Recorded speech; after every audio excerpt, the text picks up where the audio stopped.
격투기 경기 내내 춤을 추는 황당한 선수가 나타났습니다. 예능 아닙니다. 영화도 아닙니다. 실제 격투기 경기입니다.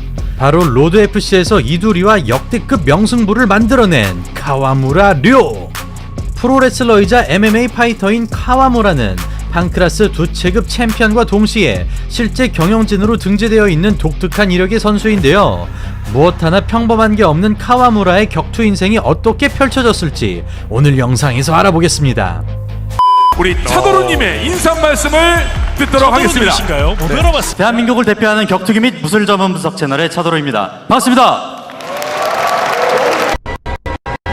못 먹고 자라가지고 요만한 것 같은데 그냥 잠들 수 있으니까 1라운드 되겠습니다. 죽보랑 죽게 되는데 경기 당일을 봅시다.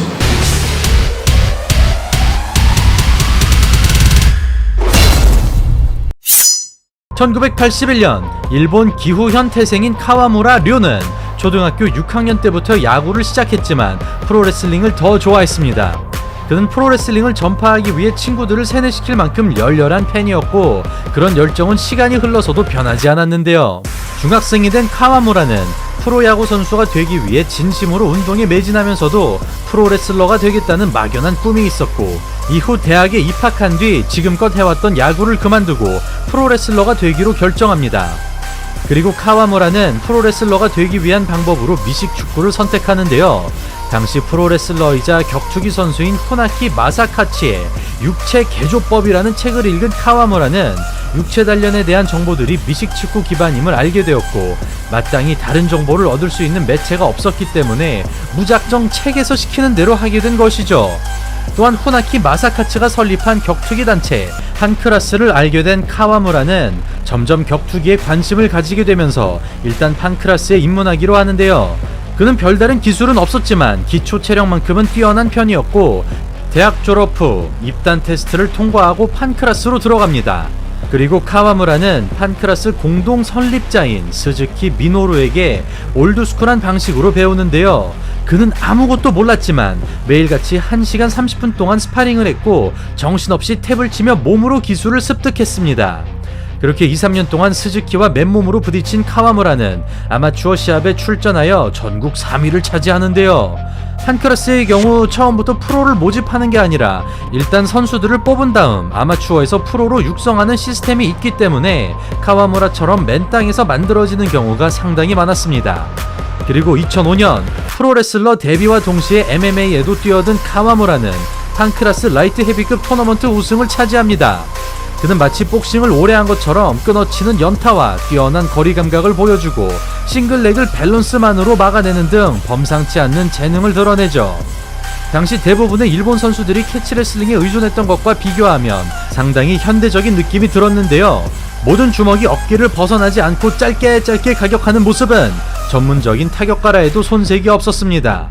또한 불굴의 정신력을 발휘하여 90% 이상 넘어간 경기를 한 방에 역전해버리고 본인 피셜 아이돌스러운 외모가 부각되면서 인기몰이에 성공한 카와무라. 그는 데뷔 후 2년 동안 6승 2무를 기록하고 스트라이커가 살아남는 법을 제시한 척 리델처럼 탄탄한 테이크다운 디펜스에 가드를 깨고 들어가는 전진 타격이 더해진 남성미 넘치는 화끈한 스타일을 구축합니다. 그렇게 커리어 초반을 성공적으로 달리던 카와무라는 너무나 어이없는 방식으로 첫 패배를 경험하게 되는데요. 그는 브라질의 파비오 실바를 상대로 모든 영역에서 압도하고 있었으나 진흙탕 싸움을 정면에서 받아내는 판단으로 통안의 역전패를 당합니다. 그리고 이때부터 카와무라의 한계점이 고착화되기 시작합니다. 그는 네임밸류가 떨어지는 선수에겐 여지없이 승리를 거두지만 당시 최악의 슬럼프에 빠져있던 케빈 랜들맨에게 패배하고 좀 더 큰 무대로 가기에는 부족한 기량을 드러내죠. 그러나 일본 무대만큼은 선전을 거듭하던 카와무라는 판크라스 토너먼트에 이어 라이트 헤비급 챔피언에 등극하고 이후 미들급 타이틀까지 석권하는데요. 그렇게 7년 동안 14승 3무 6패를 기록하며 중간층이 두터운 일본에서 한자리를 꿰차게 된 카와무라. 그는 상위권에 약하다는 이미지를 탈피할 수 있을 만한 유명인을 만나게 되었으니 바로 로드FC 초대 미들급 챔피언인 오야마 슌고. 댄 핸더슨, 미르코 크로캅, 멜빈 맨오프 등 당대의 슈퍼스타들과 몸을 섞은 베테랑으로 위협적인 주짓수와 날카로운 복싱을 가진 선수입니다. 그리고 카와무라는 여태껏 한 번도 선보이지 않았던 전략으로 오야마를 상대하는데요. 복싱 위주의 스타일을 버리고 마치 춤추듯이 흐느적거리던 카와무라는 오묘하고도 자유로운 몸놀림으로 타격전을 배제하는가 하면 그렇다고 레슬링으로 넘어가지도 않으면서 도저히 의중을 알 수 없는 운영을 계속합니다. 오야마의 핸드 스피드가 빠르기 때문에 거리는 길게 잡는다고 하더라도 태클 페인트나 킥조차 차지 않는 카와무라. 시간이 흐를수록 데미지만 쌓여가고 상대가 욕심을 내지 않으니 할 수 있는 게 없어집니다. 그러던 이때 쫓아가는 라이트의 다운이 발생하자 피니쉬를 위해 칼을 빼보는데요. 벼랑 끝까지 몰린 상황에서 회심의 카운터가 장렬! 마치 이 장면을 위해 모든 것을 계획한 것처럼 기막힌 역전승을 따냅니다.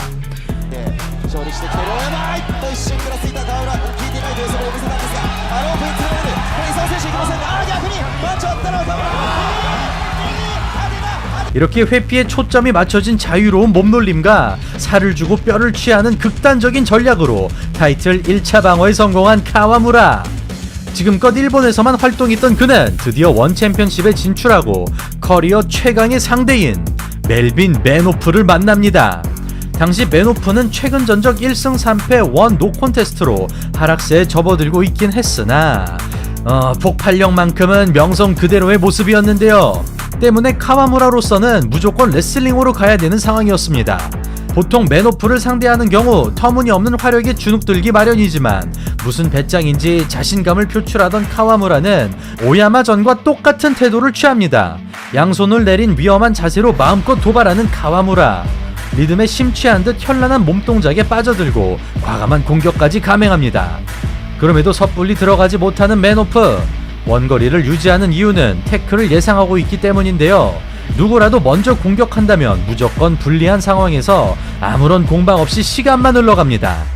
펀치러시가 들어온다면 카운터 태클로 응수하고 싶지만 엉덩이를 빼고 스프롤을 준비하는 맨호프. 처음으로 던진 진짜 공격에 황급히 반응하는 카와무라. 가짜라도 타격을 섞어주는 것이 필요해 보입니다. 답답함이 커질수록 동작도 커지는 카와무라.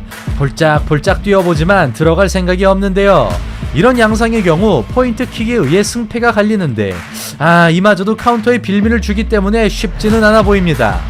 그러자 끌어들이기 위해 살포시 타격을 섞어주며 간만 보고 빠져나오는 카와무라.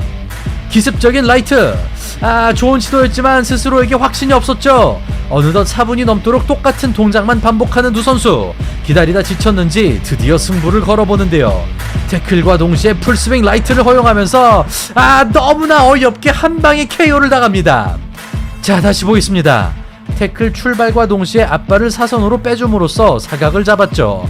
이런 레슬링식 무릎 태클의 경우 가까운 거리에서 시도하거나 다리부터 붙잡아야 되지만 너무 먼 거리에서 시작하는 바람에 시야에 걸리고 말았는데요. 만약 타격으로 최소한의 압박감이라도 심었다면 시야가 트일 수 없었겠지만 태클만 기다리던 맨호프의 입장에서는 너무나 쉬운 상황이었습니다. 이렇게 회심의 도발 작전이 실패로 돌아갔지만 여러 독특한 장면으로 오히려 이름값이 올라간 카와무라. 이 과정에서 그는 판크라스 경영진으로 취임하고 다음 경기에서 로드FC의 이두리 선수를 만납니다. 당시 이두리는 많은 관심을 받고 로드FC에 입성했으나 너무나 아쉽게 KO를 당해 멋진 승리가 필요한 상황이었죠. 카와무라 역시 연패를 한 적은 없었기 때문에 승리가 절실했습니다. 그리고 이 두 사람은 이날 대회의 최고의 명승부로 꼽힐 만큼 치열한 난타전을 벌입니다. 도발 전략을 버리고 기존의 스타일로 돌아간 카와무라는 정확도 위주의 복싱으로 유효타를 쌓아가고 이두리는 장기인 진흙탕 싸움으로 끌고 가면서 돌격과 회피, 선제 공격과 카운터가 부딪히는 진검승부가 펼쳐진 것이죠. 마치 복싱 경기를 하는 것처럼 오직 주먹만 휘두르던 두 선수는 합이 잘 맞는 선수끼리 만날 경우 어떻게 시너지가 나는지를 보여주는데요. 특히 거리 유지만큼은 철저하게 가져갔던 카와무라였으나 저돌적인 스텝에 자꾸만 잡히게 되면서 원치 않는 양상이 만들어집니다. 뺨을 잡혔음에도 집요하게 공격하는 이두리와 공간이동으로 기술적으로 접근하는 카와무라.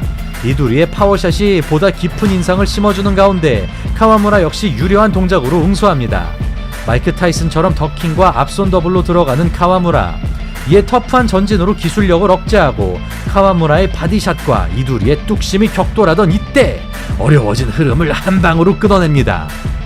복부 데미지 누적으로 따라잡히고 있었으나 원상태로 되돌리는 이두리. 오랜만에 레슬링까지 꺼내드는 카와무라. 그래플링 공방마저 쉽게 넘어가지 않습니다. 3라운드가 끝나가지만 잠시도 쉬지 않는 두 선수. 아예 발을 받고 칠 정도로 무아지경으로 싸우는데요. 굳이 승패가 의미 없는 역대급 명승부를 남긴 끝에 이두리가 스플릿 판정 승리를 가져갑니다. 그는 다음 경기에서 식인이란 별명으로 유명한 타카하시 요시키를 상대하고 머리를 링줄에 걸어놓고 기절시켜버리는 잔인한 KO를 연출하죠. 躊躇なく沈められる相手と話しました。ここはもう 그리고 카와무라는 요시키를 끌어안으며 대성통곡하는 모습을 보여주는데요. 여기에는 그럴만한 사연이 있었으니 당시 요시키는 은퇴전으로 생각하고 올라갔으나 만약 승리한다면 은퇴를 철회할 것이라 발표했고, 평소 요시키와 각별한 사이였던 카와무라는 더 이상 선수 생활을 할 경우 위험하다고 판단하여 전력을 다해 동료를 때려눕힌 것이라고 합니다. 그렇게 일본 특유의 감성이 물씬 풍기는 감동적인 싸움을 치러내고 판크라스 타이틀 2차 방어에 나선 카와무라. 그는 당시 전적 7승 1패의 안자이 신쇼를 만나지만 기스펀치에 쓰러지면서 1라운드를 넘기지 못하죠. 그러나 이 경기를 끝으로 안자이가 UFC로 가게 되면서 판크라스 미들급 챔피언은 공석이 되는데요. 덕분에 기회를 받게 된 카와무라는 체크 훅에 이어 감각적인 라이트를 터뜨리면서 판크라스에서만 세 번째 챔피언에 등극합니다. 그러나 당시 나이 36살로 과거에 비해 근육이 줄어든 것은 물론 움직임에도 망설임이 엿보였던 카와무라. 그는 같은 상대와 2차전을 벌이지만 어쩔 수 없는 운동 능력의 한계가 드러나면서 자신이 행했던 것과 흡사한 방식으로 패배합니다. 이후 MMA를 떠난 카와무라는 전 일본 프로레슬링을 비롯한 다양한 단체를 넘나들며 활발한 활동을 이어나가는데요. 그렇게 격투기 커리어는 정리하는 듯 보였으나 마지막 경기 이후 4년이 지난 2021년 다시 판크라스 무대로 복귀합니다. 그리고 카와무라는 40이란 나이가 무색하게 뛰어난 기량을 보여주죠. 과거에 비해 슬림해진 몸으로 나타나지만 여전한 거리 감각을 드러낸 그는 리드미컬한 잽잽2를 터뜨리면서 1라운드 KO를 가져간 겁니다. 이후 미들급 잠정 타이틀샷을 받게 된 그는 어쩌면 마지막일지도 모를 기회를 너무나도 허무하게 날려버리고 마는데요. 오랜만에 도발 작전을 꺼내들었으나 반응 속도가 따라오지 못하면서 레프트 훅 한 방에 KO를 당한 것입니다. 이리하여 선수 생활 17년 동안 19승 3무 11패를 기록하고 판크라스 토너먼트 2체급 우승과 2체급 챔피언, 프로레슬링 태그팀 챔피언까지 젊은 시절의 꿈을 완벽하게 이뤄낸 카와무라. 그는 아직 프로레슬러로 활동하고 있으며 MMA 역시 은퇴를 선언하지 않았기 때문에 사실 앞으로도 무궁무진한 가능성이 열려있긴 합니다. 또한 그가 이렇게 오랫동안 활약할 수 있었던 이유는 일본의 경우 소규모 대회가 꾸준히 열리고 티켓을 사서 관람하는 고정층이 받쳐주기 때문인데요. 한국 역시 격투기를 직관하는 문화가 자리 잡는다면 카와무라처럼 빅리그는 가지 못하더라도 국내에서 스타로 자리 잡는 선수들이 많아질 것 같습니다. 자, 그럼 오늘 영상은 여기서 마치고 저는 다음에 또 인사드리도록 하겠습니다. 저는 차도리였습니다. 감사합니다.